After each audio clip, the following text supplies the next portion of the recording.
ఇందు మూలంగా గోదావరికని ప్రజలకి ఇంటింటా జరిగే తెలంగాణ సమగ్ర సర్వేకి సహకరించాల్సిందిగా విన్నపం. చెప్పండమ్మా, ఏం చేస్తాడు మీ వాడు? చేస్తాడు సార్, వాడు ఏదైనా చేస్తాడు సార్. ఏం చేస్తాడో చెప్పండి చాలు. అది చెప్పాడు సార్. కరెంటు బిల్లు కట్టరారా అంటే టెలిఫోన్ ఆఫీస్ పోతాడు సార్. వీడు పొద్దుగాల ఇంట్లోకి వెళ్ళి పోతాడు సార్. మళ్ళా దినం పొద్దుగాల ముగ్గులు పెట్టే టైంకి వచ్చి తలుపు కొడతాడు సార్.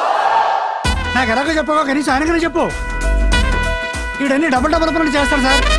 దీన్ని బట్టి ఈ సంవత్సరం తెలంగాణ సమగ్ర సర్వేలో తేలిన విషయం ఏంటంటే గోదావరికని ప్రజలందరూ అభివృద్ధి పథం వైపు దూసుకెళ్తురు. ప్రపంచంతో పని లేకుండా ఖాళీగా ఆగిపోయింది మాత్రం నలుగురే, వాళ్ళే స్ట్రైకర్స్ టీమ్. అరే మనందరం ఒకసారి ఆత్మ పరిశీలన చేసుకోవాలరా. ఉగాది పచ్చడి చేసుకోవాలని చెప్పింది.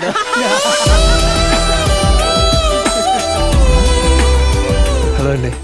హాయ్, ఇక్కడెక్కడైనా స్టేషనరీ షాప్ ఉందా? Station rail station bus station. పర్వాలేదండి, నేను చూసుకుంటాను. Thank you. ఓకే.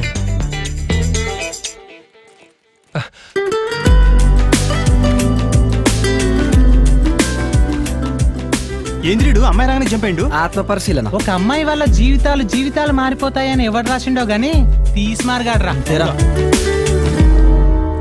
అరే మనం మాత్రం లైఫ్ లాంగ్ ఇట్లానే ఉన్నారా? అంతేరామా పిట్ట కూడా మిన్నా